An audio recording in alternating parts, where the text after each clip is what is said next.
தலைவர் ரஜினிகாந்த் அவர்கள் கூட நடித்தாலே போதும், அதுதான் மிகப்பெரிய அங்கீகாரம் அப்படிங்கிறத நடிகை சோபனாவும் நடிகை நதியாவும் ஒரு பேட்டியில் சொல்லியிருந்தாங்க. சோபனா என்ன சொன்னாங்க அப்படின்னா, இப்போ வரையும் என்னைய வந்து தமிழ்நாட்டில் நிறைய பேருக்கு தெரியாது, அப்படி தெரிகிறவங்க கூட என்ன சொல்லுவாங்க அப்படின்னா தளபதி படத்து ஹீரோயின் அப்படின்னு தான் அவங்க பேசிக்குவாங்க. ஏன்னா தளபதி படம் ரஜினி சார் கூட நடித்தது தான் எனக்கு ஒரு மிகப்பெரிய அடையாளத்தை கொடுத்துருக்கு அப்படின்னு சோபனா வந்து சொல்லியிருந்தாங்க. அவங்க சொல்றது வந்து தளபதிடா, தளபதி தளபதி இறங்கிடா.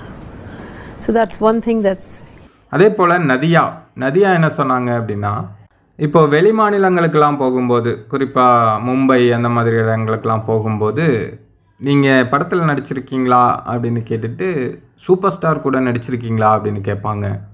ஆமாம் நடிச்சிருக்கேன் அப்படின்னு சொன்னேன்னா, ஓ அப்படின்னு நம்மளை ஒரு நடிகையாக வந்து ரெகக்னைஸ் பண்ணிக்குவாங்க. ரஜினி சார் கூட நடித்தாதான் நம்ம வந்து அந்த அங்கீகாரத்தை பெற முடியும், அதுதான் ஒரு மைல் ஸ்டோன் அப்படிங்கிற மாதிரி நதியா வந்து பேசியிருப்பாங்க. கொஞ்சாவது பேர் இருக்கும் இந்த ஆர்டிஸ்ட்க்கு, ரஜினி சார் கூட நடிச்சிருக்காங்க. So that is my validation. Rajini sir கூட நடிச்சிருக்கேன், அதனால எனக்கு ஒரு வேலிடிட்டி இருக்கு.